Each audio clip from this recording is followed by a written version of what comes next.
Asal-usul nama kota Batang. Pada zaman dahulu kala di sebuah desa Kalisalak hiduplah seorang gadis cantik jelita yang bernama Dewi Rantansari anak dari Mborondo. Karena kecantikannya tersebut maka Sultan Mataram yang bernama Sultan Agung Hanyokrokusumo jatuh cinta kepada Dewi Rantansari.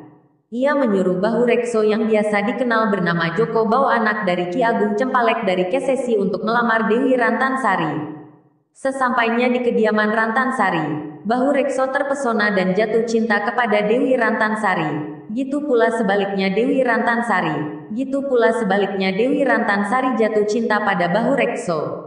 Akhirnya Bahu Rekso melamarnya untuk dirinya sendiri tanpa sepengetahuan Sultan Mataram yang mengutusnya. Dalam perjalanan pulang menuju Mataram dia terus berpikir bagaimana caranya bicara denagan Sultan Mataram atas peristiwa tersebut. Tidak lama dalam perjalanan tersebut Bahu Rekso bertemu dengan gadis cantik lainnya yang wajahnya mirip dan secantik Rantansari di desa Kalibeluk anak seorang penjual serabi yang bernama Endang Wiranti. Segera setelah muncul sebuah rencana di benak Bahu Rekso, ia berencana membawa Endang Wiranti ke Mataram untuk diperkenalkan kepada Sultan Mataram sebagai Rantansari.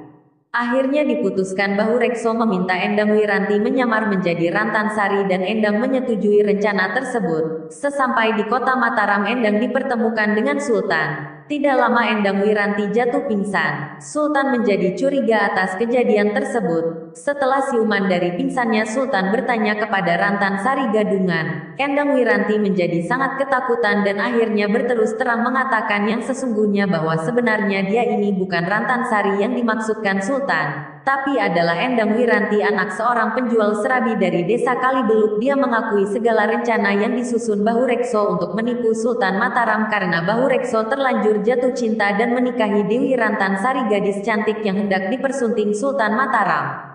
Karena keterus-terangan Endang Wiranti ini, Sultan sangat menghargai kejujuran Endang Wiranti dengan menghadiahkan sejumlah uang yang cukup banyak untuk modal meneruskan berjualan serabi dan diantarkan pulang ke Kalibeluk. Endang mohon pamit pulang dan mohon dimaafkan atas kejadian tersebut.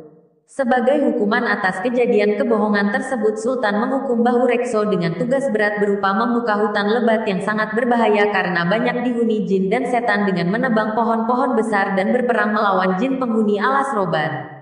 Karena Bahu Rekso bersalah dan menerima hukuman itu dan langsung sesampainya di sana Bahu Rekso menebang semua pohon besar yang ada di alas roban. Pohon-pohon besar itu adalah jelmaan para siluman yang dipimpin oleh seorang siluman raksasa yang mempunyai anak yang sangat cantik bernama Dubriksowati. Sebagai tanda menyerah atas kemenangan Bahu Rekso yang sangat sakti itu Raja Siluman memberi hadiah berupa putrinya untuk dinikahi Bahu Rekso.